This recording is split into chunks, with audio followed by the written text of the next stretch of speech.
Та кіт, з яким стається Саторі. То не просвітлений кіт, але в нього Саторі. То важно.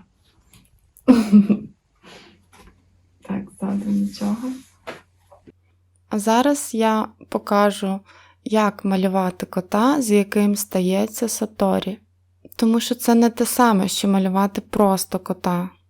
Так само, як і є різниця між Саторі і просвітленням, так само є різниця між малювати кота і малювати кота, з яким стається або сталося Саторі.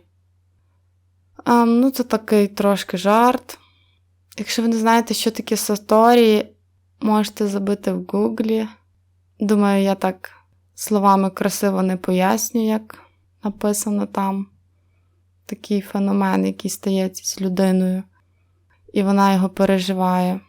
Стається прямо в тілесності, тобто вона у своєму тілі відчуває феномен. Я тільки можу сказати, що він наближає людину до відчуття, до поняття божественності, що таке є божественність, але це ще не повне просвітлення. І з тваринами, насправді, Саторі не стається. Це пережити може тільки людина, як і просвітлення, тобто усвідомити себе, хто я, може тільки людина. Але я малюю котів, тварин, а маю на увазі людей. Часто є так. Тобто це алегорія. Не варто сприймати все буквально. Окей, до діла. Спочатку я малюю механічним олівцем ескіз, скетч. Олівцем дуже зручно. Я не задумувала, що буде намальовано, що це буде точно кіт. Що це буде кіт, я вже знала, але який він буде точно, я не знала. Тобто це все спонтанно, інтуїтивно і трошки з напруженням, тому що камера.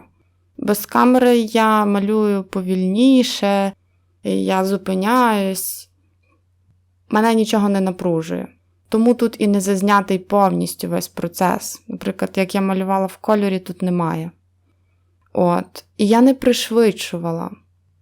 Тому що на швидкості дивитись такі відео, вони втрачають свою магію, свою атмосферу, як на мене. Я вже пробувала таке робити, і в цей час безумний, в який ми живемо, можна сказати, коли всі намагаються з'їсти побільше інформації за раз, а потім вона не перетравлюється, то якась справжність втрачається. Але якщо вам нудно, ви можете прискорити або не дивитися. Далі я вирізаю кота. Він стає схожий на стікер, на клейку. І обводжу його лінерами. Лінери замінили мені туш, перо уже давно. Хоча в деяких моментах туш незамінима. Але для таких невеличких малюнків просто прекрасно. Лінери і ручки такі . Інколи я розмальовую спочатку, а тоді вирізаю або навпаки. Але мені подобається такий момент, що я вирізаю елемент і тоді його клею на листівку. Такий собі елемент колажу.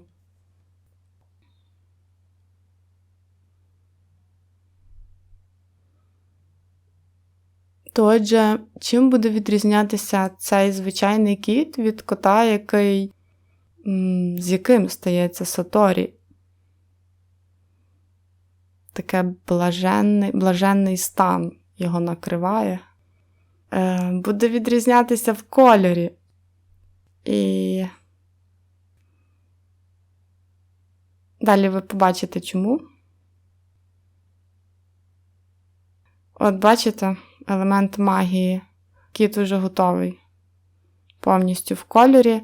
Можете сказати мені, що це не я його розмальовувала, але ж ні. Це залишилось поза кадром. Я малюю йому ауру, щоб ви часом не подумали, що у кота її немає. У вас є, а в нього нема. Не всі люди можуть бачити ауру, світіння навколо предметів, але є такі, що бачать.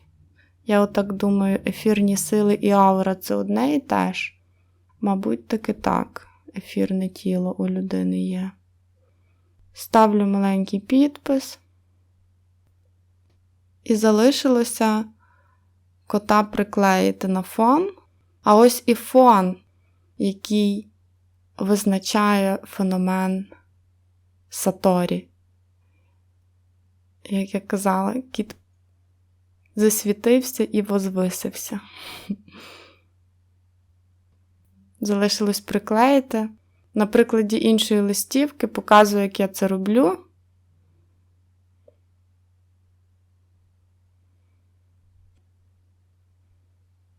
Тут важливим є покласти зверху найважчі книжки, які є вдома.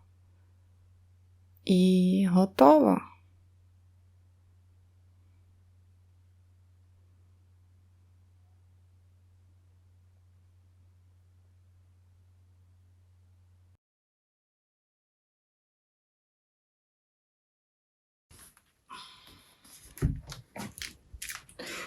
Таємниці Всесвіту, новий заповіт, золотий ключик польською, графіка, сковорода, Екхарт Толле, Рудольф Штайнер.